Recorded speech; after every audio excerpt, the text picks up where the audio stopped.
What's going on, guys? It's your boy, the Boxing Lowdown here for TBL Live, man. We got so much to get through tonight after a fantastic night of boxing, man. I had to drag the old man in here with me. And listen, man, we had to go live today. We had to go live and speak on a great night for boxing. We was in attendance, weren't we, at the Boxer Show last night. Shout out to those guys for the great hospitality, by the way. Yeah, our breakdowns, our thoughts. You know, we spoke a lot yesterday, and I thought it's only right we come here to the channel and air our thoughts, man. So before everybody joins, let me just say, as usual, hit the like button on the way in, share the video, subscribe to the channel if you haven't already. Drop your comments in, let us know your thoughts as we go along. I'll happily read them out if I can. Otherwise, I'll flash them up on the screen. But let's just jump straight into it, man. We'll start off, first of all, with the Boxer Show in at the O2 last night. Just a fantastic advert for boxing, man. Not women's boxing, but boxing, especially considering the week that we went through before with the whole Conor Benn and Chris Eubank situation. This was needed. This was needed, and I felt we had such a great night. The atmosphere was pumping. The main event was extraordinary. We saw everything in that ring that night, man. Both girls laid it out on the line, and that fight went so quick for me. It was just great to be in attendance to watch Claressa Shields at work. Savannah Marshall has the heart of a lion. She really pushed her all the way. The chief support, Bam Gardner and Mayer, we'll talk about that as well. But Laurie, just first of all, your thoughts on the main event, man, as we welcome in IB, Francisco, and Michael Maxwell. Shout out to all you guys. Your thoughts? Oh, it was an amazing night, man. Amazing night. I mean, excuse me if I've got a few bags under my eyes. I didn't get much sleep yesterday because I got in from the Boxer Show and then tuned into the Devin Haney and then the Deontay Wilder fights, which I'm sure we'll talk about later. But first up, I want to send a big shout out to Dan Miller of Boxer because he made it all happen. Shout out to him and for arranging the hospitality and that. Yeah, man, sensational night, really was from start to finish. Thoroughly enjoyed it. Met up with some real nice people yesterday, celebrities and just general fight people, man. You know what I mean? Just talking about boxing, it was great, man. You know what I mean? So, yeah, an amazing night. As you said, great night of boxing as well. Everything lived up to expectation. You made another good point there when you said, coming off the back of last week, when we had the travails of Conor Benn, and the whole cancellation of that fight, him and Eubank. Boxing, let's face it, man, was in the mud a little bit. And it still is, let's be honest, because that's not fully resolved yet. So for this show to happen, coming so quickly after that, I think boxing's got a little bit of a shot in the arm, which it was much needed. You know what I mean? Because let's face it, man, non-boxing fans were looking at that, yes, a couple of weeks ago and thinking, what kind of sport is this? Well, not just non-boxing fans. Boxing fans like myself and you were saying, listen, this sport's got to get itself together. And I think the sport redeemed itself this week. Yeah, I totally agree. And it was much needed. As I said, the atmosphere was great. The energy in the arena was fantastic. Great show all around. But we'll start off with the main event, Claressa Shields and Savannah Marshall, because when we look at that, we know this was building for a long time. It was a huge rivalry. We all know the history. Savannah Marshall defeating Claressa Shields in the amateurs, who then went on to go and achieve so much in her career, amateur and pro. So is Savannah Marshall, to be fair. But Claressa Shields was walking into this fight. She was walking into the lion's den because it had that Hatton Mayweather vibe to me. It was real, even though that fight was in Vegas, Hatton and Mayweather, it felt like a home night for Ricky Hatton. And this was a real home night for Savannah Marshall. Claressa Shields played the villain role spectacularly, walked into the fire. Her confidence was oozing from the start. I was really impressed, man, with how she started off that fight. Looked spectacular with both hands, punch into the body and head. I was like, wow, man, I don't know if Savannah Marshall's going to be able to take all this. But she came back, she fought, she dug deep down, she pressed the action. She had Claressa Shields on the ropes at times. The atmosphere was pumping, man. But overall, I had Claressa Shields winning that by about 6-7 rounds from where I was from. In obviously being there, I haven't watched it again on TV, but I got no doubt as to who won. However, I think a lot of credit needs to go out to Savannah Marshall for pushing Claressa Shields like she did. She was very humble in defeat as well, man. Very gracious. It was just great to see. Great advert. And Claressa Shields, let me just say before I pass on to you, Laurie, she was booed heavily, obviously going into the ring. And one thing that I do like about our fans is that, you know, you could be the big villain, we could hate you, boo you, all that, but on the way out, she left to a round of applause. I saw all these tweets today, you know, huge Savannah Marshall fans saying, look, I was hoping Savannah Marshall would do it, but fair play to you, man. You were awesome to watch. And that's one thing that I do like about the sport, man, is that even though, you know, you could be the villain going in, you could leave to a round of applause after, which both fighters definitely deserved. Yeah, man. I mean, listen, it was an amazing night. And that fight, man, like you said, Claressa it was like walking into a bear pit, really, wasn't it, for her? And for her to show that level of confidence. I mean, she'd be talking all of that before the fight. But her actions, you know, before the fight and in the ring, and even after the fight, man, we're watching greatness, man. Let's be honest. You are watching greatness. I've always said that Claressa Shields, and some people might have thought it was slightly cliched when I said it, she's one of my favourite boxers to watch. Forget about male or female.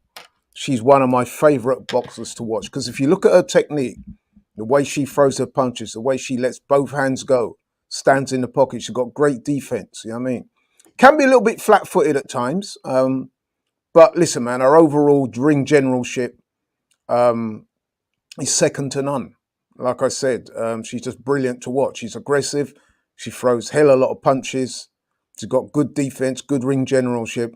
She's entertaining. I mean, doesn't quite have the power of, say, a Savannah Marshall, but then, you know, it's women's boxing. But she's just great to watch from start to finish. You get your money's worth when you watch her, man. You know what I mean? She's just amazing. And I think last night, now that she's two-time undisputed champion in two different weights, that moniker that she gives herself, the greatest woman of all time, you can't argue with that, bro. That is facts. You cannot argue with it. You can say that she's arrogant, you can say that she's big-headed and all the rest of it, but statistically, she's the greatest woman of all time. I saw a few people yesterday, Tyrone McKenna being one of them. What's the other Irish guy's name? I forgot his name now. They were like, listen, man, great win for Claressa Shields, but we all know Katie Taylor is. They wanted to make it clear that Katie Taylor was the GOAT. And listen, I don't want to bring on any disrespect because Katie Taylor's been a fantastic servant to boxing and been brilliant. Do you know what I mean? But yeah, would that be the same Katie Taylor that lost to Delphine Persoon? Come on, bro. Like, that argument is redundant. It's not even close. I'm telling you now. Listen, you said it. Katie Taylor is a great women's boxer. Of that, there is no doubt. But come on, man. Claressa is levels above. Look how she's gone up in weight and winning all these titles and then just beating everybody, man. That fight yesterday as well, I've got to say, man, I enjoyed it more than the Serrano-Katie Taylor fight. Technically, yesterday's fight was a much better fight. Yes, Taylor-Serrano was a great fight. They were going at it. But to me, technically, this was much better. And shout out to Savannah Marshall, man. She impressed me as well. I'm going to say that, man, because I'm going to be honest. I'm going to keep it 100. I never expected her to do as well as she did. Some people said it was close. I don't think it was close at all, but it was very competitive. And she hurt Claressa a couple of times. I think Claressa even said it herself. And her tactics in that fight, I've got to be honest, and I've got to, give it to Peter Fury. I've been critical of him at times and some of the things he said, but they got the tactics right. If you notice at the start of the first round, Savannah Marshall sought to impose her size and strength in Claressa. She came out straight away, took center of the ring, tried to mesmerize Claressa Shields with a jab. If you notice that she wasn't putting full extension on the jab, but she was doing that to close down the distance and to try and pin Claressa up against the ropes. And she did have some success in doing that. But again, Claressa made the adjustments and she was just too good. So I think on any given day, Savannah Marshall would have beaten any other woman fighter in the world. But when you're up against a Claressa Shields, man, it's just the Matrix, you know what I mean? She is an amazing boxer. That's, you know what I mean? People can say they find some of her antics a little bit out there. And I'm going to come across some people that say they don't like her. She's arrogant, rare. Say what you want to say about her, man. I think personally she's very entertaining. both in and out the ring. Yes, she can be a bit OTT at times, but that's just in her character. She doesn't mean badly. That's just the way she is. But she is an amazing fighter, man. And listen, like I said, Tyra McKenna and all the rest of the guys out there from Ireland who are capping for Katie Taylor. I understand it. But you couldn't convince me for 1 nanosecond that Katie Taylor's a better boxer than Clarissa Shields. Not even close, in my view. What you I mean, how did you actually, do you remember, did you score the fight? I mean, how did you actually have it? Because you said it wasn't that close in your opinion, but it was very competitive. So do you remember the rounds that you had it, like in terms of... I think I was scoring it at the time. I was trying to keep my emotions in check, because when you're there and the atmosphere is so hot and, you know what I mean, and everyone's shouting and screaming, it's kind of hard to concentrate, you know what I mean? But I was scoring it, and I think I had Clarissa something like about 4 rounds up. Yeah. And like I said, even though I had Clarissa well winning, a lot of the rounds were very competitive. There was ebb and flow in pretty much all the rounds after about round 5. You know what I mean? I think Clarissa went into an early lead, but then even when she went into the early lead, I think she got hurt in the second round, if I remember rightly. But yeah, I had her up by about 3 or 4 rounds. But it was very competitive, man, because shout out to Savannah Marshall. Like I said, she closed the distance. She used her size and her strength. And not just that, she showed real grit and heart, because there were times in that fight, man, where she was getting peppered. 3, 4, 5, 6 shots landing clean. And I know Clarissa's not the biggest puncher, even for women's boxing, but when you're getting hit like that clean, you know what I mean, it must be very difficult to come back. But come back she did. And like I said, she tried to stick to her game plan as much as she possibly could. And she made it a great fight. I was really impressed with, you know, like you said, how she dug down, because those early rounds, I was like, whoa, man, like this could be, do you know what I mean? But she bit down on that gum shield and she continued to go forward. As Daniel's saying here, she has a solid chin, but she just, she really went for it, man. The effort was there. The crowd appreciated it as well. You know, like they were really proud of Savannah for you know, she didn't get the win. She was gutted afterwards. I saw her interview, but she was very classy, man. And, you know, she's definitely one a big fan in me in terms of how she carried herself. Even always how because she's always been, you know, pretty humble and down to earth, Savannah Marshall. But, you know, she went for it, didn't go her way. But, you know, she could walk out that arena with her head held high yesterday. No shame in losing to someone like Clarissa Shields. But I'd like to know what happens next, because I'm thinking about the landscape of, you know, that area in female boxing in terms of the weights. And Savannah Marshall, she can easily pick up a world title again if Clarissa Shields was to vacate. Clarissa Shields, they're talking about her going back into MMA for a little while. For me, that was her toughest test around Savannah Marshall. I don't think she's going to get as tough a test as that. Maybe I'm wrong. She did talk about moving down to fight Natasha Jonas, maybe Terry Harper. But, I mean, for me, I think Savannah Marshall was the real one that we really wanted to see in and around that weight. She beat her.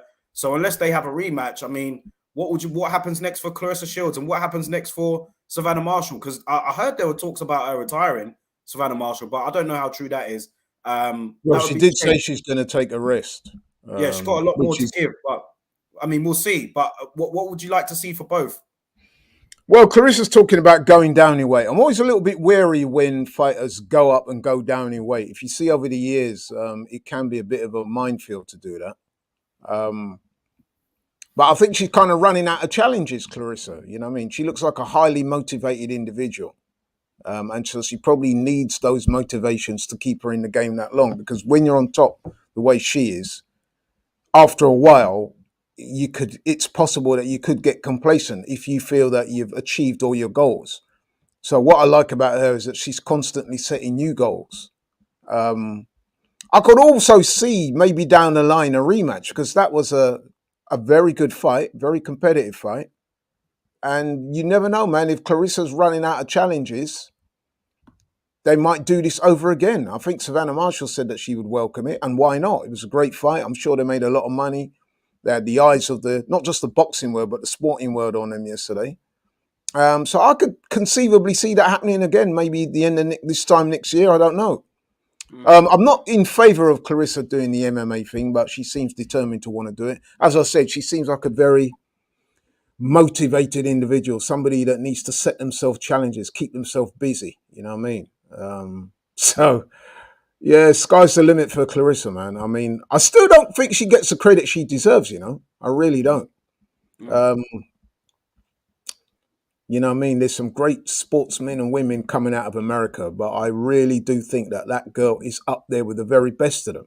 I really do believe that. No cap, you know what I mean? Because what she's achieved, 2 Olympic gold medals, you know what I mean? What is it? 12-time world champion, 2 undisputed championships at 2 different weight classes. I mean, it's just phenomenal. And no one's come close to beating her, let's be honest. I mean, Savannah Marshall yesterday did really well because up until yesterday, Clarissa's hardly lost a round in the ring, has she? When you watch most of her fights, man, she totally dominates. At least with Savannah Marshall, she genuinely won a few rounds of Clarissa yesterday. Hurt her, buzzed her a couple of times, as Clarissa said herself. So she achieved a measure of success against Clarissa Shields that no woman boxer has been able to do in many years. I mean, I know Clarissa got dropped against Hannah Gabriel or whatever. Yeah, but flash. She got up. That was a flash knockdown, and she got up to dominate that fight. So that's how good this girl is, man. But for Savannah Marshall to push her like that, I mean, Clarissa Shields said that that was the hardest fight of her life, and she said that herself. So shout out to Savannah Marshall. And I think the other thing I'd like to say about that as well is that the 2 personalities gelled so much that that's another intangible that made for a great fight, because you've got Clarissa that's extrovert, outspoken, confident to the point of arrogance. And then you've got Savannah Marshall, who's introverted, doesn't say a whole lot. I mean, can be quite charming as well in her own way. So he just sold the fight perfectly. Yeah, I just like, you know, the way how it ended up, you know, the way how they both had respect for each other in the ring afterwards, and you know, the way how they both embraced each other. That was just a great advert for boxing, in my opinion. I've seen a few comments here about, you know, Clarissa Shields and her position in history. Like, had Ian comparing her to, like, you know, like not for female Muhammad Ali. I know it's a stretch, but in terms of like her position in history, like you said, you've defined her as the greatest woman of all time. You look back at the names of female fighters that really paved the way for these fighters today. Is she at standalone right now, or do you think there's still much for her to do, or is it certified for her now? Like I said, it could be a case where she's starting to run out of challenges, legitimate challenges anyway, which is why she's talking about dropping down in weight. And like I said, that's quite dangerous in boxing when you go up in weight, drop down, go back up, drop down. You know what I mean? At some point, it can become a little bit fraught with danger. So I don't know how that's going to play out, but like I said, who's going to challenge this girl realistically apart from Savannah Marshall? I mean, I like Natasha Jonas a lot, but come on, man. There's levels to this shit, bro. You know what I mean? Yeah. And to me, that's an easy night's work for Clarissa Shields. I mean, obviously dropping down in the weight might be something that might play a factor in that fight. But yeah, I can't see anybody living with her right now. And I think she's only going to gain more confidence after the win against Savannah Marshall, because Savannah Marshall is quite publicly acknowledged as the biggest puncher in women's boxing. I didn't see Clarissa Shields that hurt yesterday. She was buzzed. Maybe she was hurt, but she disguised it well, which means that she's got great chin and great heart on top of the skills. You know what I mean? So I don't know, man. It's going to take somebody from out of nowhere. There's no one around right now that can live with this girl, man. Her skill set is on another level. And then on top of that, you got the confidence, the physicality. Her ring IQ is very underrated as well. I saw her do things in there yesterday, switch up the punches, go to the body. Yeah, she's an amazing talent, man. I mean, like I said, she is right up, for me, she's right up there with the best boxers in the world, male or female. No cap. It's as simple as that. Let's move to the chief support. You know, that had a heavy build up as well. There was a lot of hype going into that one with Michaela Mayer and Alicia Baumgardner. Alicia Baumgardner winning that by split decision. Being there in the arena at the time, there was quite a split in terms of those who felt that Baumgardner won compared to those who felt that Mayer won. I'll be honest, when I was watching, and I was sitting next to Unks, obviously you, there was a couple others around us as well in the box. I thought Michaela Mayer edged it.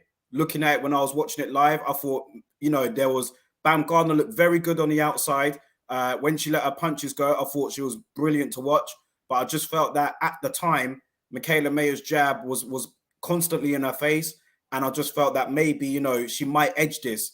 But either way, for me, it didn't feel like a robbery, wherever the decision went. But I felt at the time it could be a 1 or 2 point round swing. And I had it for Michaela Mayer at the time. However, we saw Baumgardner got the decision, met with a chorus of boos, which I felt was, you know, a bit disappointing, considering that, you know, they both, you know, put It was in worse than disappointing. It was very disrespectful. But anyway, go on. Yeah.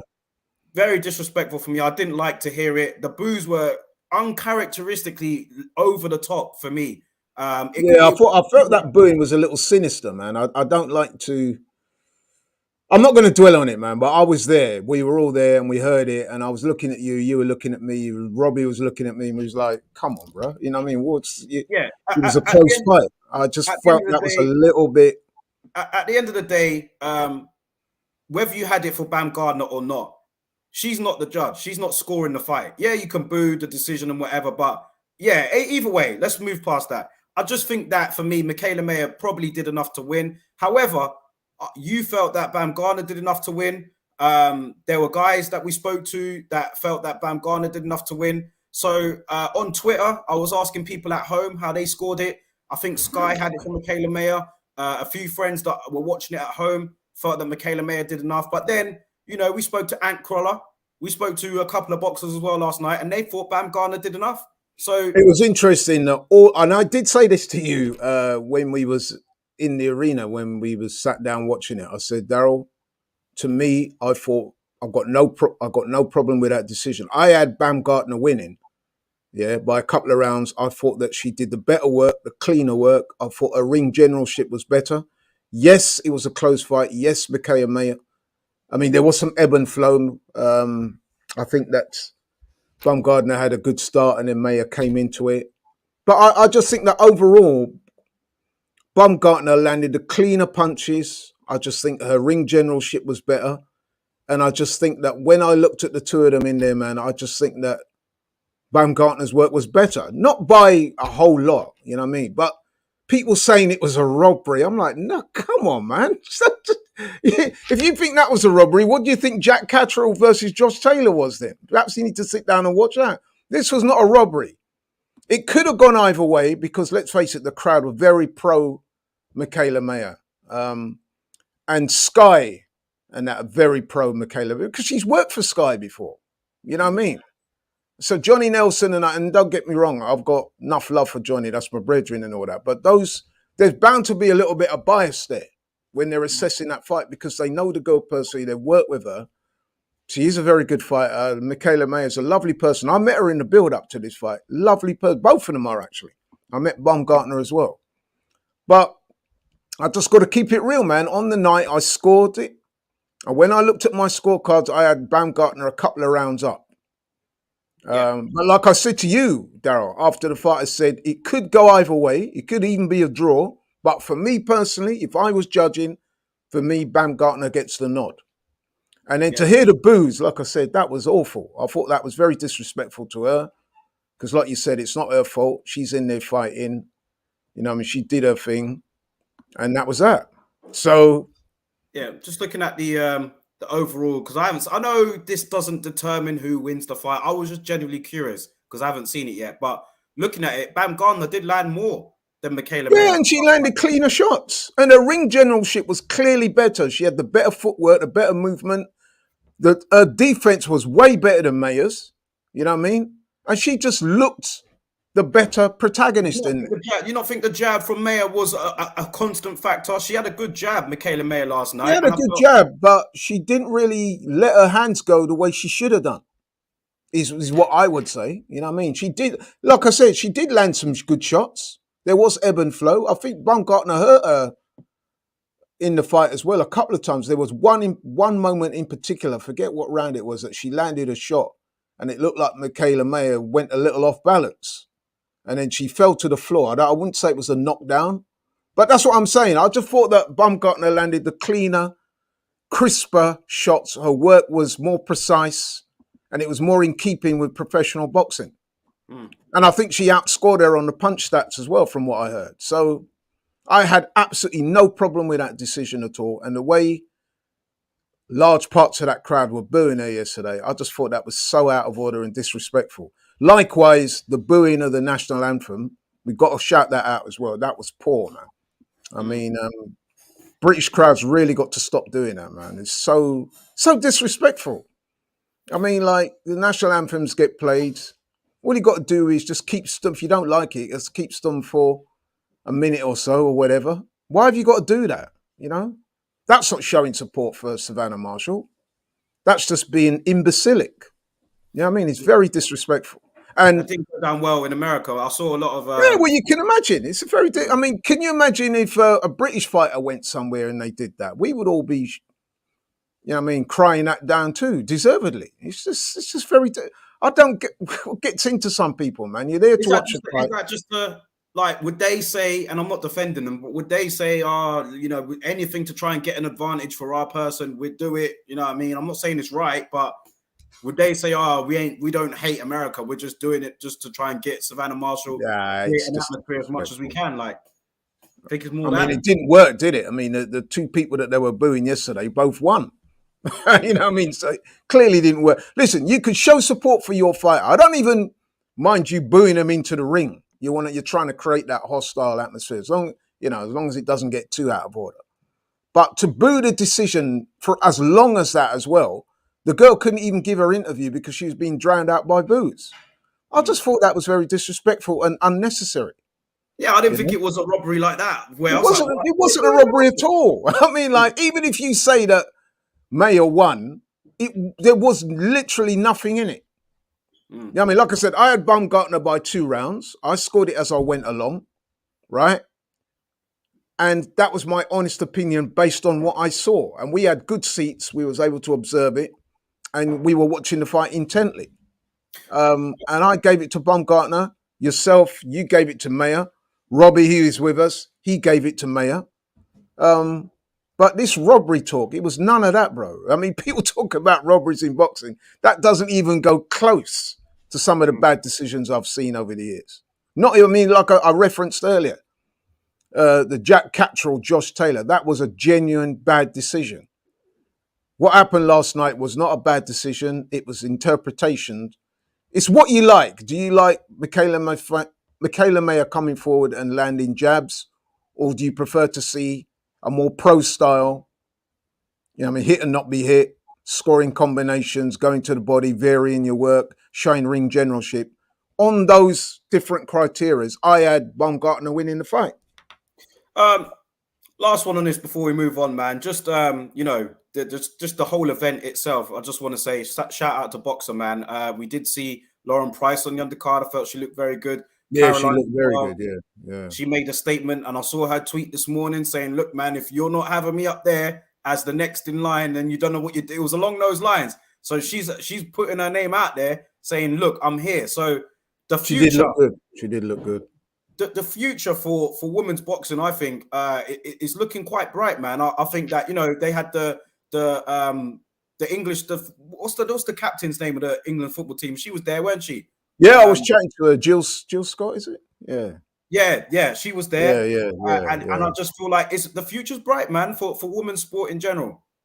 She's a lovely person as well, man. I mean, the whole night was, like I said, it was a pity about the booing thing because I wouldn't say it spoiled it, and I wouldn't even say it tarnished it, but it was just unpleasant to witness because the whole mood of the place was just so right. And then we had the 2 fights. They were great fights. I mean, some people said that the Michaela Mayer Baumgartner fight didn't live up to their I didn't expectations. think it was great. I didn't think it was No, great. I'm not saying it was a great fight, but it was a good fight. But then, to me, the main fight was an excellent, excellent fight. One of the best fights I've seen in a long time. And like I Mm, said, I would actually rate that one better than Taylor Serrano. Not because of the thrills and spills and excitement back and forth, but I thought the skill levels exhibited by both fighters on that night were a little bit above what Katie Taylor and Serrano put out. But hey, you know what I mean? That's my opinion. But it was just a great night boxing, you know what I mean? I thought Lauren Price looked really good. Caroline Dubois looked really good. You know what I mean? So, yeah, man, we got to keep it positive. And it was an excellent night. mm. Brilliant night indeed. We move on to Australia. I see Daniel Chambers. He's put it Devin the Dream Haney. I see he's put him earlier. So yeah, let's talk about Devin the Dream Haney. Retaining his undisputed lightweight titles against George Kambosos. Had to rush home to get there, man. Managed to get home in time for it. On early hours of this morning, that fight took place in Australia. For me, this was the fight where, for me, there was just no.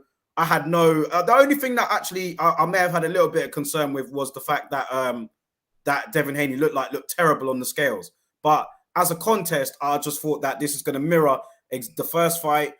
We all know there was a rematch clause, so it had to happen. But yeah, I said literally before this on the show last week that this was a 118, 110 type of fight, and that's what it turned out to be. I thought Devin Haney, he almost got Kambosos out of there as well.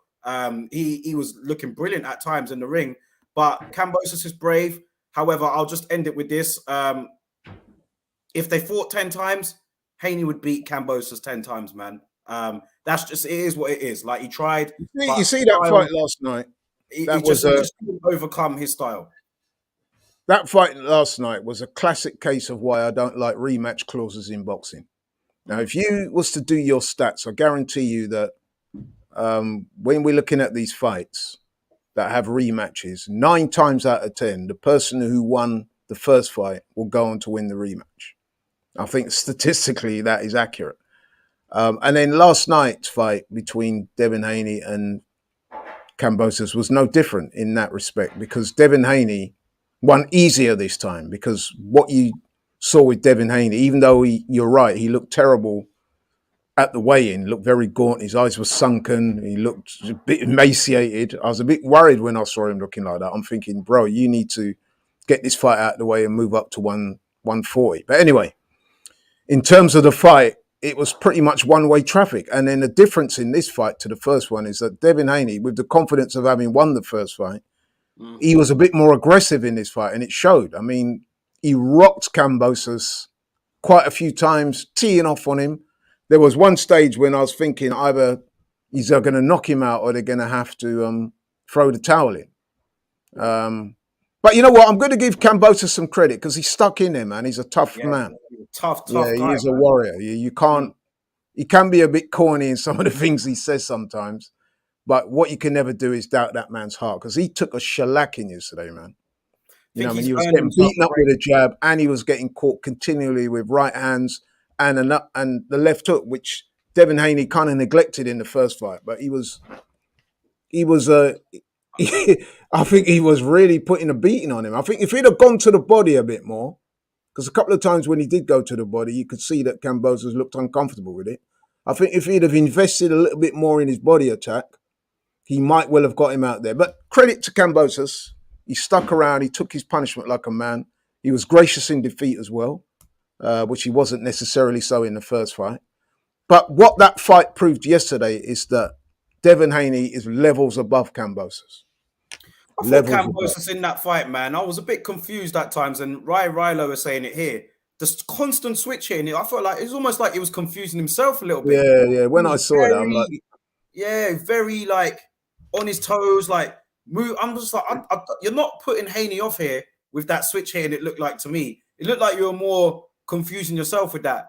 But maybe that was part of his plan. I don't know, but I don't think it was really working. No, I agree. I thought, what are you doing, bro? You know what I mean? Like you said, he looked like he was confusing himself. Listen, if you're not naturally like that, you know, some boxers are quite ambidextrous. They can box from both sides, switch and stuff like that. There's very few fighters that can do it well, by the way. But if you've not mastered that in previous fights, to try and introduce that in a fight like this, I just thought that was folly.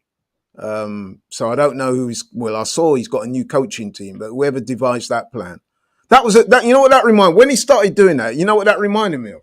That reminded me of Dillian White, that first round against Tyson Fury when he came out southpaw, and we're thinking, what? Hardly threw a punch, and then after one round they abandoned it and went back to normal.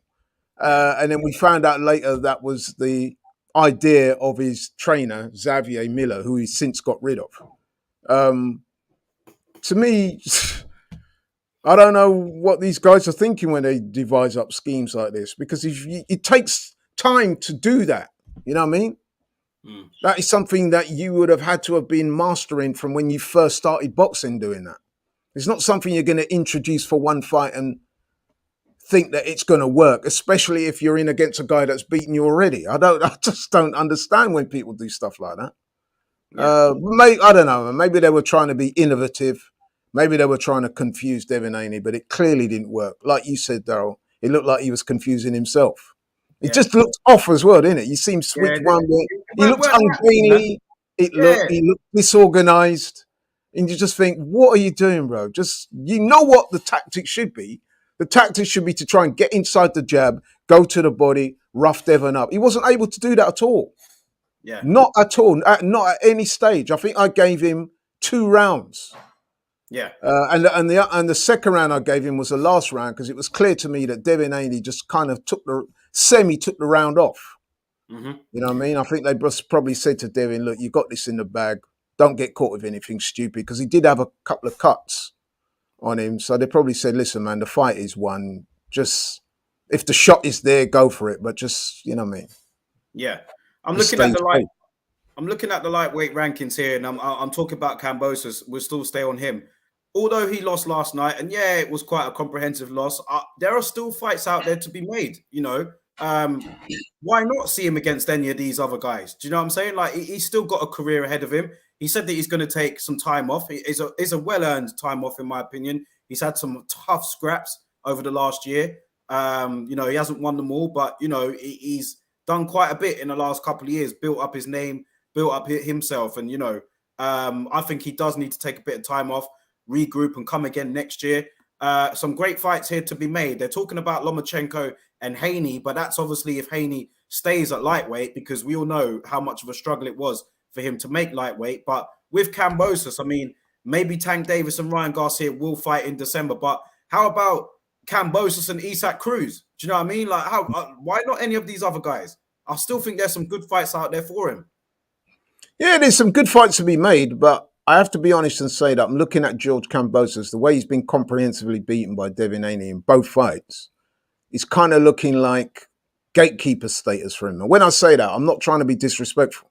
I'm just saying that right about now, I don't see him regaining those titles anytime soon. So if Devin Haney, for example, did move up to junior welterweight and vacated the belts, I cannot see George Kambosos beating Gervonta Davis, Lomachenko, any of those top, even someone like Isaac Cruz.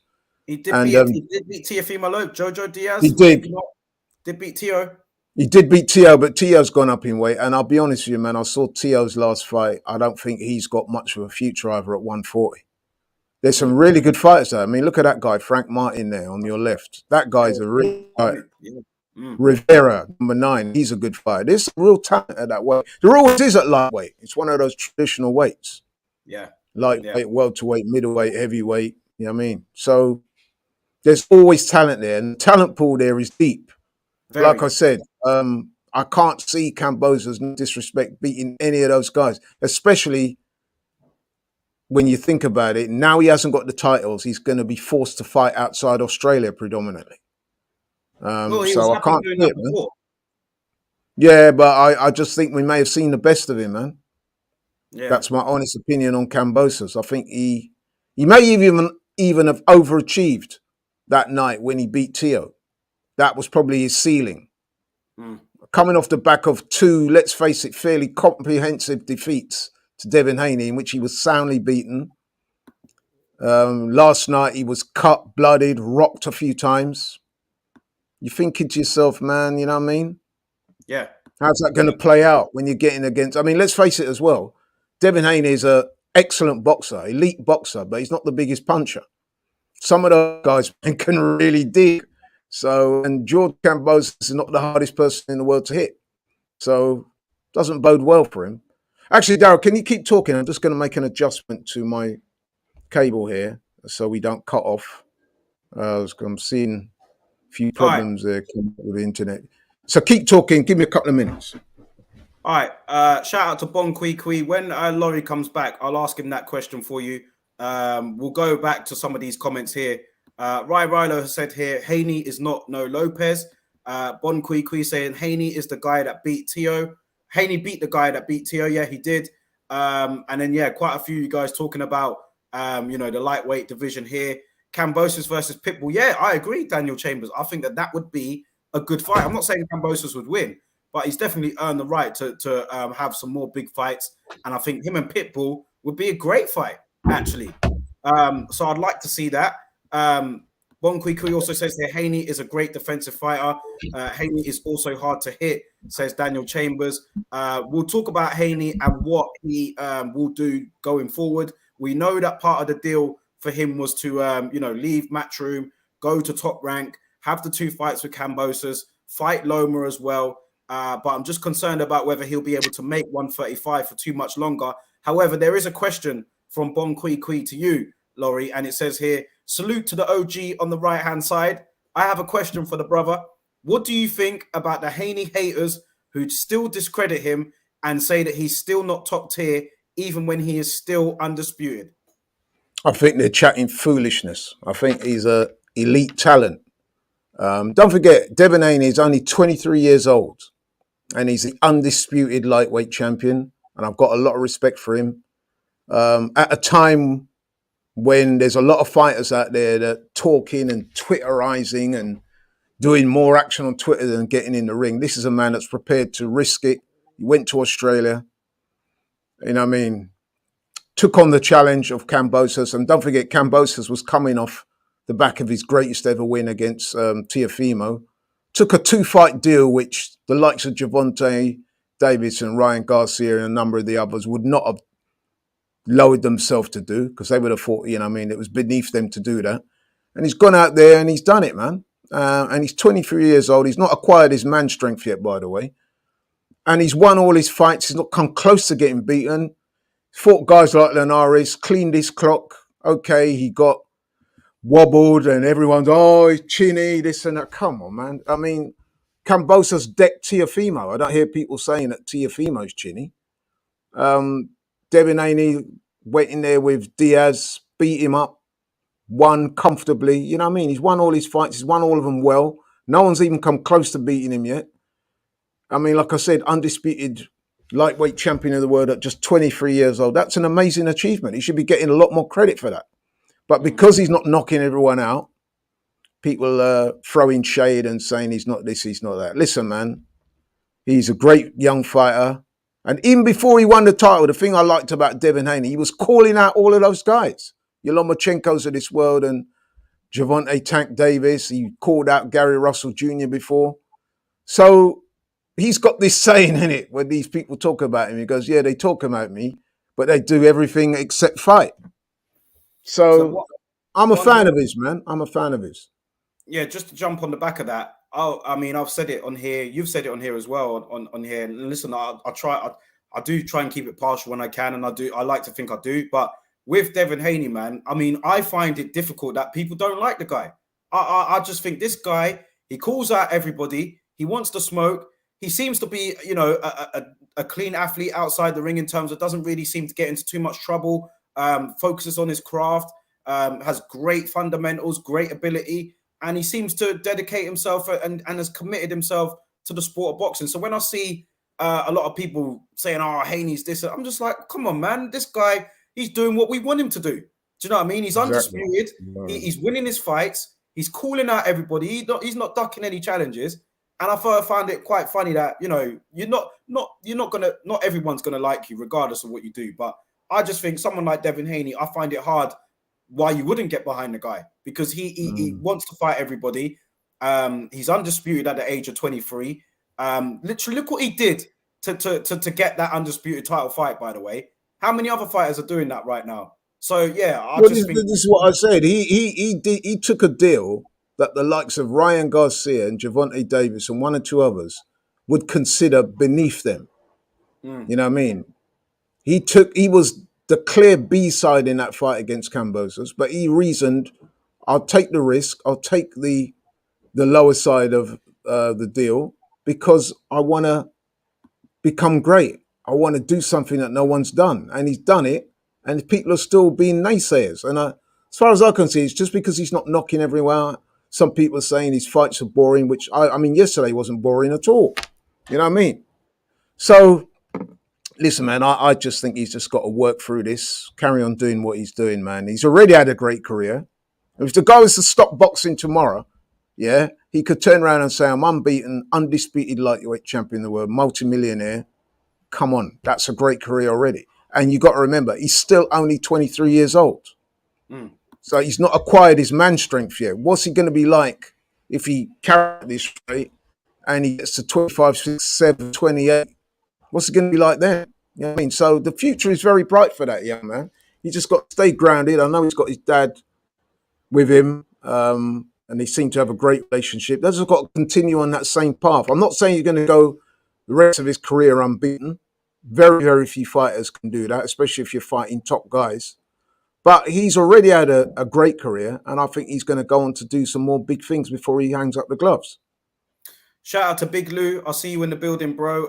Ian Hamilton says here, exactly, Laurie. It's only because he isn't a lunatic like Gervonta Davis or on Instagram like Garcia. Gets more credit with me than those two. Yeah, me too. Me too. Because he's actively pursuing greatness. Bit like what we spoke about with Clarissa Shields. I mean, just to go back briefly on Clarissa Shields, you saw the difference in size between her and Savannah Marshall yesterday. It's like night and day. Savannah Marshall is a big middleweight, you know what I mean? And Clarissa Shields had to go up in weight. She gave up size and weight and reach and height and everything like that, and she still won, you know? Those are great things that she's doing. Similarly, Devin Haney trying to achieve great things in his career by calling out the best guys, by agreeing to go and fight in Australia when he didn't have to. He actively pursued that. You've got someone like Tank Davis, who is potentially a great fighter, but we don't know how good he is because he's not challenged himself in that way yet, has he? No. A lot of his fights have been very carefully selected, and you've got jokers like Enad Ellaby saying, yeah, Tank's a star and all this stuff, but he's not fighting the kind of fighters we've seen fight. There always seems to be some stumbling block. Yep. You know? So going back to Francisco's point here, before we move on, because there is another card I want to speak about. You know, Haney, the last bit that he's saying here, struggling to make the weight. Do you foresee him staying at 135? Because there was a clause in that deal, because it's not over yet. He's still got to face Loma, I suppose. But like, will that happen, or will he relinquish the belt to move up to 140? I guess it's down to him and his team to decide how comfortable can he make the weight, because he looked terrible on the scales. Even though he looked very good last night, he didn't look good on the scale. So how much is it taking a toll? I remember them saying before that it was a struggle to make 135 and he didn't have many fights left there. So what does he do, Devin Haney? Because if he gives up those belts, even when he moves up, he's going to find himself again in, I don't need to fight him. Do you know what I mean? So is that a bit of a dilemma if he does give them up? But then at the end of the day, he's got to prioritize his safety as well. Absolutely. And like you said, he did look good on the scales. He looked emaciated. You could see from his eyes, they look sunken. Those are classic telltale signs of somebody that's struggling to make the weight. Or maybe, I don't know if you would want to care to admit it or not, or maybe he crashed the weight a little bit, because I think he looked better on the scales the first time around when they fought, if I'm right. This time, he was noticeable that he looked weight drained. That being said, when he rehydrated, he did look strong at the weight, and his stamina was good. So I guess you can get away with these things more when you're very young. But listen, at some point he's going to have to move up to 140. Him staying at 135, there's talk about Lomachenko, there's talk about Shakur Stevenson.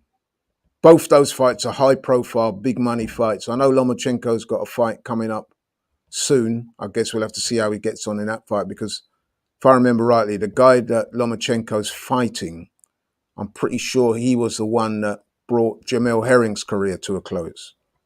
And he actually did look good in that fight, if I remember rightly. But anyway, so we've got to see how Lomachenko gets on. There's a lot of talk about Lomachenko versus Haney. That's a fight I would love to see. A fight that I think that Devin Haney can definitely win. But I guess we'll have to wait and see. Yeah, we'll have to wait and see. Going through some more comments here. Francisco, there are great fights for Haney at 140, but even that weight might be tough for him. He's easy. I could see him, moving up throughout the weights. Yeah, I could see him. Yeah. What's he? 5'8", but he's not like a frail 5'8", for the weight, is he? Once he rehydrates, he actually looks big for the weight. You know what I mean? So, like I said, you could get away with those things more when you're very young. He's only 23, so yeah. But as time goes on, reducing weight like this is not a good look for a long-term career. So he's gonna have to step up to 140 at some point. He might make another defense and then do it, or he might go up to 140. Because let's face it, man, I think a guy like that, he's got the name in him, so he's going to get big fights at 140 as well, I would have thought. Yeah. I'm not sure what involvement Ambrose Mendy has with Boxer Volume 1 Max. I'm not sure, to be honest. But yeah, like I said, just great event there it was, by the way. Moving on quickly before we sign out for today, let's talk about the show over there in America. We'll start off with Caleb Plant and and Darrell. Listen, man, shout out to Caleb Plant, man, because for me, I'm glad that he won. I'm a fan of Caleb Plant. I thought Darrell was talking a lot of smack before the fight. I thought Plant with the knockout, man. I was like, yo, Plant got the knockout. Like, not only was it any old knockout, it was a brilliant one-punch KO of Darrell. Really shut him up with some of the trash talk he was saying before the fight. The celebration at the end, the digging. Oh, listen, man, I thought that was hilarious, mate. Some people are like, oh, that was a bit classless, but for me, it's all fair game when it's trash talk like that. Do you know what I mean? And it ended like that. I mean, I'm glad Darrell is okay, obviously. I don't want nothing bad to happen to him, and I think he is okay. But, you know, for me, it was all fair game in terms of what they were talking about before the fight, the sort of trash talking and all that stuff. And a fantastic way to end the fight for Caleb Plant, who then looked at Charlo in the crowd, and he was giving it to him as well. So shout out to that's Caleb. What we want. That's what we want. Yeah. I mean, listen, last night's fight, right? Yes, the knockout surprised me because I've never really given Caleb Plant that credit for that much power, although he does have a few stoppages on it. Don't forget, he did knock out the scatter guy, didn't he? Yeah, he did. Who at the time was well thought of, you know what I mean? So he does have that in his arsenal. Because I think what it is with Caleb Plant, people see them as this boxer, a bit like Devin Haney, who can't punch, so they think, you know, but he does know how to put some pop on those punches, man.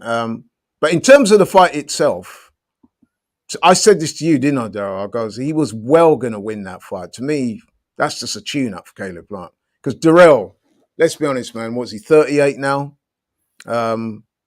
Yes, he had a knockout in his last fight, but he's not looked that good in recent years. In fact, I think, if I'm right, he actually went life and death with Anthony Yildirim a few years back, didn't he? Mm. So that kind of tells you where he was at in his career. So Caleb Plant beating Darrell was absolutely no surprise to me. I predicted that he would win and win easy. What I didn't predict was that he would knock him out in such devastating fashion. And you were right about the celebration. It did raise eyebrows. Some people said it was a bit classless. But like you said, Darryl, if you've got guys like Darrell going to constantly call names and try and discredit you and even go as far as to using racial slurs, saying, I'm not going to let a white boy beat me, and then you get knocked out like that. I don't know, You know what it is, right? I don't know why these guys go there, but black or white or anyone. Yeah, you just make yourself look so silly when you bring race into it and then you get sparked like that. It's almost like karma, isn't it? It's almost like karma. And look, and listen, let's be honest. Caleb Plant, he's married to a black woman. He's got numerous black friends. His coach is black. I could go on. You know what I mean? Like, it was just a stupid thing to do. Like, I know these guys are trying to sell the fight and that. Yeah, weren't But it's funny. just so Wasn't corny, bro. Like, even if Darrell did win, don't go there, bro. It's not about that. It's not about that at all. Listen, I'm black, as you can see, and I do like to see black fighters do well, but I also like to see white fighters do well. I like to see Caleb Plant do well. I love watching Caleb Plant. You know what I mean? There's a number of fighters from different races and countries and whatever that I like. When you personalize it like that, you make yourself look so silly. And then on top of that, when you're getting knocked out like that, it's just it's something, you know what it is as well, though. I'm going to tell you straight. It's the kind of thing that Darrell will never live down. You know that? Because if you went on Twitter today, as I'm sure you did, you will see there's lots of people associating Darrell with that remark and said, "Oh, so a white boy knocked you out cold," and all that. You know what I mean? well, He will never live that down now. That's He what will you never get, live man. that down. That's Bit what you like get. Adam Minter didn't live it down when he said that about Hagler. Bit like Bernard Hopkins didn't live it down when he said that about Kawasaki. But this was even worse because you got sparked Yeah, out by a cold. guy who's not a major hitter. Yeah, a guy you said can't punch. He's a pussy, this bitch. You know what I mean? Rare. And then you go and talk all that smack and the guy lays you out cold, bro, like that. Highlight reel knockout. Darrell will forever be, I guarantee you, Daryl, when people mention Darrell's name, they won't even talk about his world championships because he has been a very decent fighter in the past. Mm. You know what I mean? But he will from now on be known as the guy that got knocked cold by, I'm not going to let no white guy beat me. That's what people are going to remember him for. And he's been foolish. Yeah. Because he was never going to win that fight anyway, man. He's just not on the level of Caleb Plant. And on top of that, he's nearly 40 years old. So come on now. He was never going to win.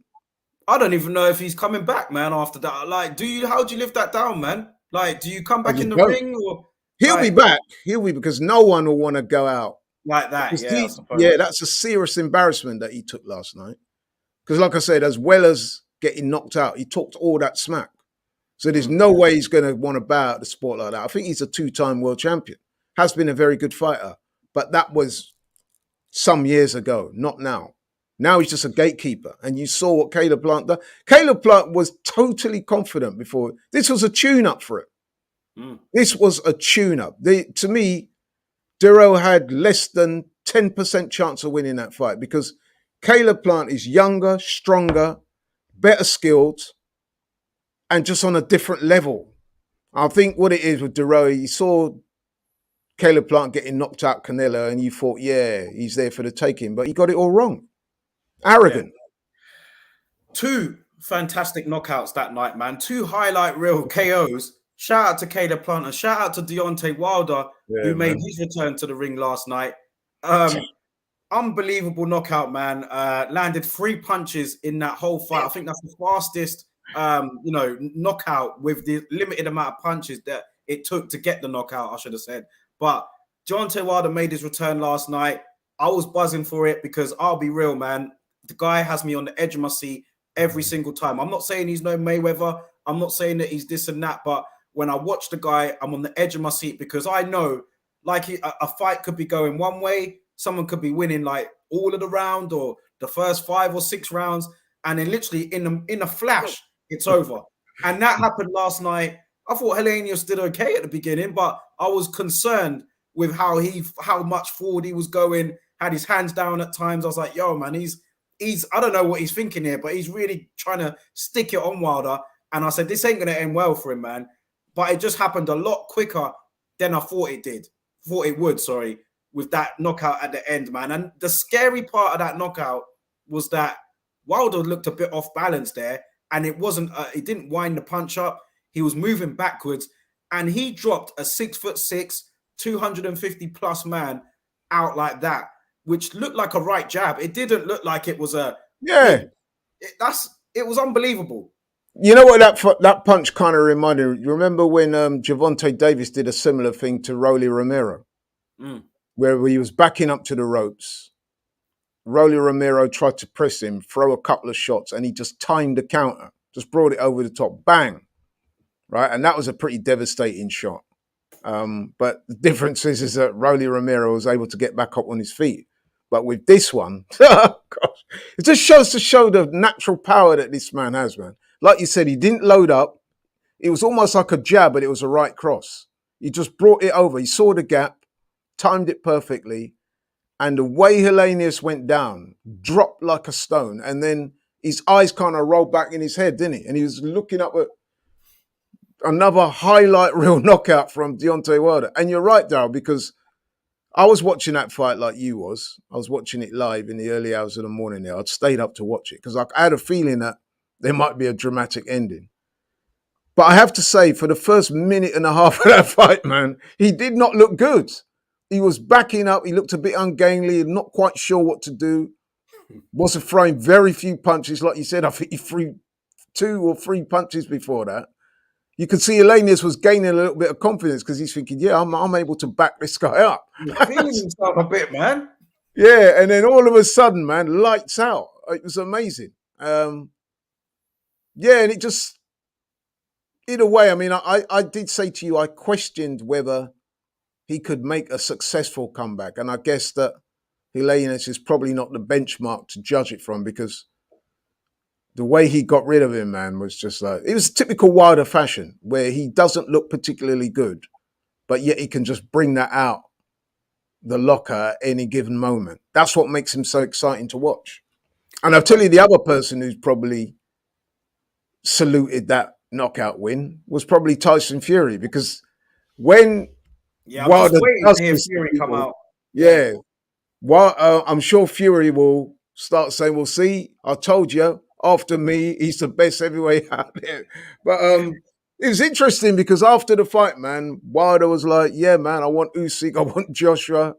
And you look at what he done to Helenius. And I know, listen, let's not get it twisted. Helenius is no Usyk. Let's just get that right. Helenius is no Joshua. But you do kind of feel to yourself that if he lands on either Joshua or Usyk, they could go.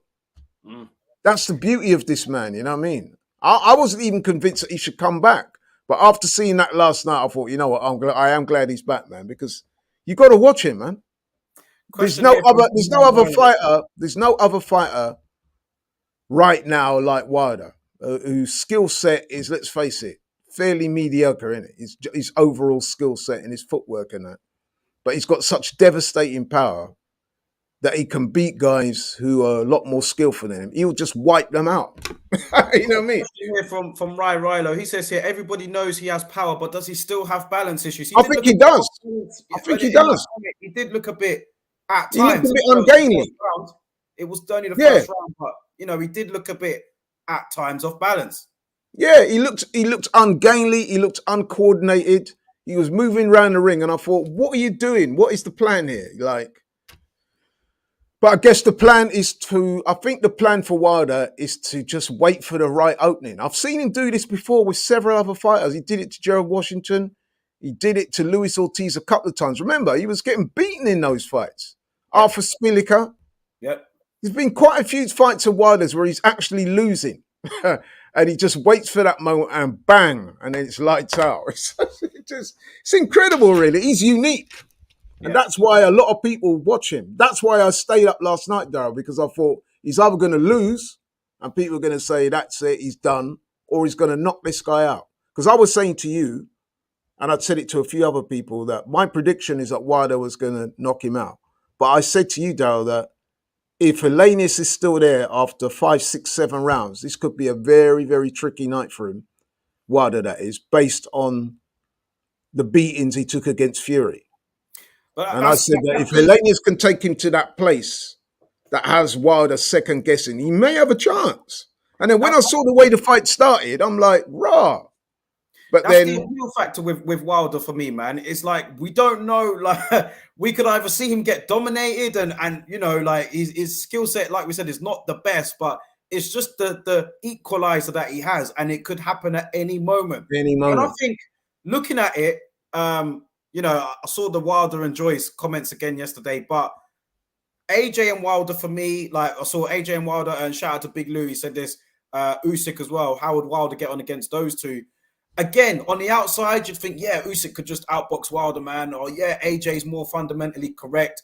If he's on his game, he should beat Wilder. But then I think about it, I'm just like, yo, AJ's gonna get caught at one point, man. Do you trust him to survive that? I don't. Usyk, he could outbox Wilder, yes, but Wilder's gonna land on him at some point. What's gonna happen? Yeah. And I think that is just the intriguing factor that comes with this guy, and why I love watching him.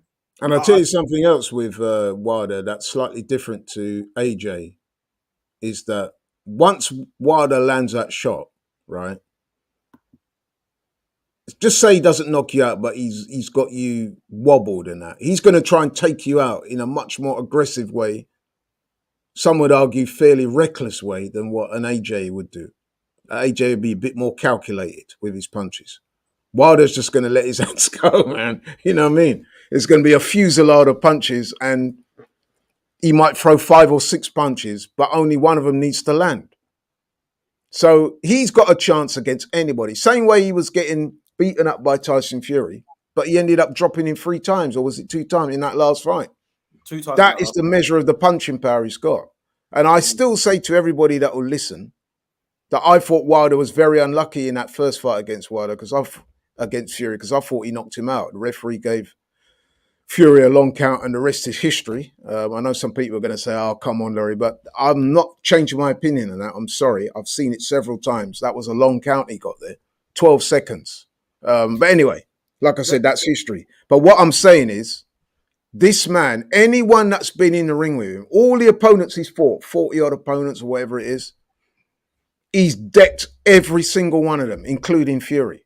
Multiple times he decked Fury as well. So yeah, he's dangerous for anyone, man. Trust me, anyone. Well, Francisco saying here about Joyce, maybe he could, or like and we know how great of a chin he's got. Like, if he does survive the power, he walks through Wilder for sure. But does he survive it? Because he takes a lot, Joe Joyce does, man. And I'm thinking, you're leaving yourself open to someone like Wilder. Suicide for me. I don't know if he stands up to it. But then again, I've counted out Joyce too often for my liking, and I don't want to pick against him. But if you were to look at those 3 fights there, Joyce, Usyk, and AJ, Wilder against all 3 of them, could you make a safe prediction on any one of them right now? Put it this way, yeah. I think Usyk and Joyce would start favourite over him. I think AJ is kind of 50-50. But I also think that he's got a chance against all 3 of those guys. I honestly do. I'm no cap. Because you saw that last night, man. You know what I mean? And like I said, it's not like he loaded up. That was literally some people said it was like a right jab. Because he timed it very well. I'll give him credit for that. But it's the natural power that he's got that just took the man out. So what I'm saying is, he's only got to hit you like that once or twice. And you're gone. Mm-hmm. And, you know, we've spoken about it many times before. Joe Joyce has a great chin. But he is hittable. Some would say very hittable. So at some point, Wilder's going to land. Let's be honest. Yeah. At some point, Wilder's going to land. It's whether Joe Joyce can take it. That will be the ultimate test of his chin. We say he's got a great chin, and I do believe he has. That is the ultimate test for it. Mm. And Usyk and Joshua, like I said, I'd make Usyk favourite over Wilder because he's a much better boxer than Wilder. That is beyond dispute. But, like I said, the man's got the equaliser. It's a bit like again, I go back to Clarissa Shields and Savannah Marshall. You're watching that fight last night and Clarissa's putting on a clinic. But in the back of our minds last night, you're thinking, you know what? The way Savannah's got her up against the ropes, if she does land that overhand right on Clarissa, she is capable of dropping her because we've seen Clarissa get dropped before and we've seen Savannah Marshall knock girls out cold, innit? A couple of her knockouts have been like highlight reel knockouts, which is very rare in women's boxing. So you know that this girl's got genuine power. So in the back of your mind, although Clarissa's winning and winning well, you're thinking, you know what? If she gets caught by Savannah Marshall, it could be a game changer. And that's how I feel about Wilder or any genuine puncher like that. Any one punch hitter like that. Well, it's what we love to see at the end of the day, man. I know Wilder and Ruiz is mandated to be next. So it looks like that will happen. Ruiz has called Wilder out. I don't think Wilder would be afraid of that challenge either. That's another very intriguing fight. Let's see what happens there. But it's when the heavyweight division is thriving and you can make a lot of great fights, then, boxing is in a better place when the heavyweight division is on top. And I feel like there's a lot of good fights to be made at heavyweight, even if it doesn't involve the top two, which is Fury and Usyk. There are still some great fights to be made there. Yeah. And, we did see Frank Sanchez in action as well yesterday. Yeah, he looked half decent as well. He got stoppage too. The opponent didn't look great, to be honest. But Frank Sanchez is a good heavyweight. Yeah. Who Jared knows? Anderson, Another potential opponent for Wilder. Mm. Another opponent that I could see outboxing Wilder comfortably, but then he might run onto one. Yeah. So he's going to get his chin checked too, I think. Anytime you're going with a guy like Wilder, man, you're going to get chin checked at some point. Mm. You know what I mean? Because he is going to land. And if it's whether you can take what he's dishing out. Yeah. So Ian Hamilton says here, Wilder smokes Ruiz. We'll see. We'll see. But listen, that might be a potentially difficult fight for Wilder. I'll tell you why. Because Ruiz is quite good when he's on it. Because he's shorter and stockier. Yeah, he can tuck up and then come back with hooks. Wilder have to reach down, wouldn't he? And it'd be a bit difficult. Yeah. And you know that Wilder, he neglects his jab a lot. So I could see that being quite an entertaining fight. I could see possibly both of them visiting the floor, and then one of them gets taken out of there, because Ruiz can punch as well. He showed that when he beat Ortiz. But equally, I think that, again, that right hand lands on Ruiz, man. I mean, Ruiz got decked by Chris Arreola. I'd favor Wilder, man. Yeah, Ruiz got decked by Chris Arreola. Yeah. You know what I mean? And if Arreola can do that to him, what do you think Wilder can do to him? Yeah. You know what I mean? So, yeah, man, you know what? Like I said, I doubted whether he should come back. But now that he's back, I have to say that I was thoroughly entertained by him yesterday. And, of course, he's got that larger-than-life character as well. He's a bit of an eccentric, Deontay Wilder. Things he says and does. I mean, I heard he was crying yesterday in the post-conference. He was. Which is a bit at odds, isn't it? Because a couple of years ago, he was talking about he wanted to have a body on his record. Remember that? Yeah, I saw a lot. Now he's crying and saying, "This sport, man. You know what I mean? I don't want to take someone's life and knock him out like that."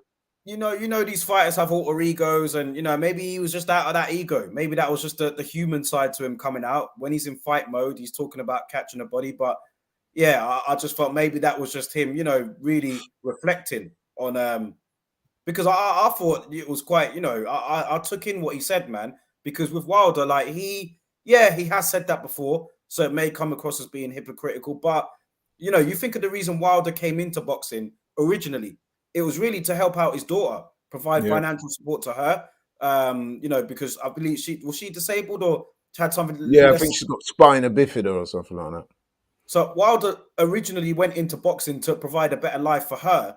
So I just think that was just a human side of him coming out at that press conference, man, because when he started breaking down after he's spoken about Prisha Colin, not being able to be a dad and all that, I think that got to him, man.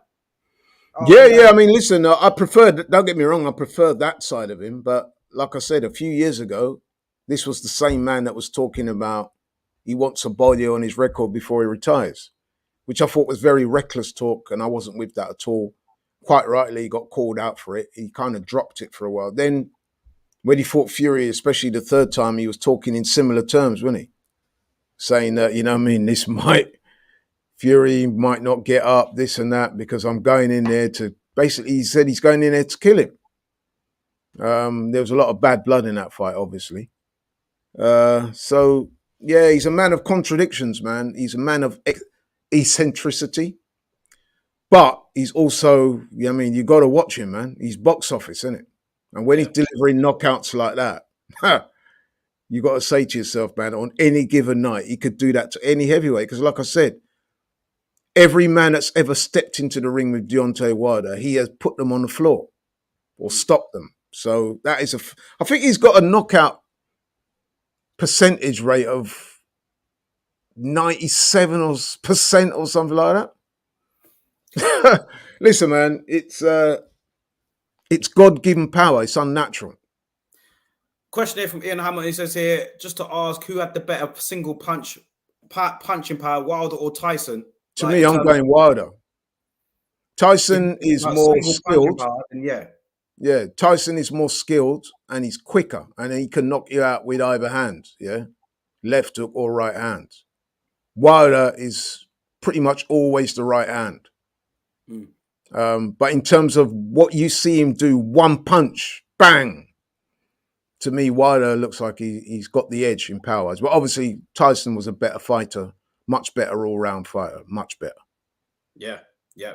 Conrad said here, did you see the video of Wilder meeting? I didn't see that. Yeah, I saw that, yeah. He said that looked very genuine to him, so I'm guessing it did. I'm sure there's because the two of them have been friends before, ain't they? They're sparring partners, yeah. You know what I mean?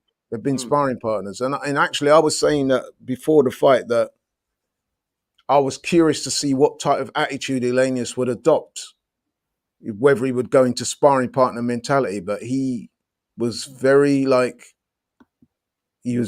open and transparent before the fight. He said, listen, man, I'm going in here to win. And I do think, because he was talking about wanting to be the first boxer from Finland to win the world heavyweight title. And he was saying that, you know what I mean, this is a dream for him. And he was coming off the back of some good form, innit? Back-to-back wins against Kawanaki, moved up the heavyweight rankings. He's probably thinking to himself, if I beat Wilder, even a Wilder that's past his best, that is a massive statement win for me. But he got absolutely destroyed by that shot, man. Yeah, for sure. But listen, man, we'll wrap it up here anyway, man. It's been over an hour, 1 hour, 15 minutes. I don't think we have any major shows next week, actually. I don't think we do. But no, that was the only bad thing about yesterday, is the fact that all the fights took place on the same night. I wish they could have spread them out, because I'm not sure that there's nothing significant coming up in the next couple of weeks. I'll have to look at what's coming up. But even so, man, it's a great night of boxing. I mean, like you said, we was at the O2 from early yesterday, myself and you. Stayed till the end. We went to the after party thing, met some of the boxers and other famous sports people. Then we drove home just in time to catch the Devin Haney and Kambosos fight, and then we stayed up even longer to watch the Caleb Plant versus Durrell fight, followed by the Wilder fight. But I'll tell you what, none of those fights disappointed me, man. You know what I mean? It was a great night of boxing. It's a great night of boxing overall. But yeah, I'm sure even though there ain't a major show next week, there'll still be plenty for us to talk about. Yeah. So we will have the show next week. But listen, great chopping it up again. Shout out to everybody in the chat. A lot of comments, man. Shout out to Rare Cockney Governor, Daniel Chambers, Conrad, Ian, all you guys, Francisco. Great to have you here, man. Chambers. We'll be back again next week. But until then, you know, we'll be back. I'll let you close it out, Laurie. Yeah, man, listen, thanks for the opportunity, Daryl, to come on your show. It was great hanging out with you last night, chatting to some of the boxers. I mean, we met quite a few guys, didn't we? Chris Billam-Smith, Chris Congo, Spencer Oliver, loads of guys, man. I can't even name all of them. Isaac Chamberlain. It was a real good night, man. And there's some other sports stars in there. Ebony Rainsford Brent, famous in the world of cricket. Jill Scott, women's footballer, lifted the Euro trophy recently. Yeah, it was just a nice vibe, man. Nice vibe. 2 excellent fights. Serious talent on display. And then, like I said, you go home later and you're able to catch up on some fights from across the pond. It was just a great weekend for boxing. So, yeah, excellent. And like I said, that was the shot in the arm that was needed after all happened with the Conor Ben Eubank thing, which is still going on, by the way. So I think boxing needed that to kind of take a bit of the pressure off. You know what I mean? Boxing's been seen in a very poor light of recent. So what happened last night was good for the sport. Great for the sport, man. But yeah, listen, we'll lock it off here anyway. Shout out to all you guys, and we'll be back again next week, man. Peace out.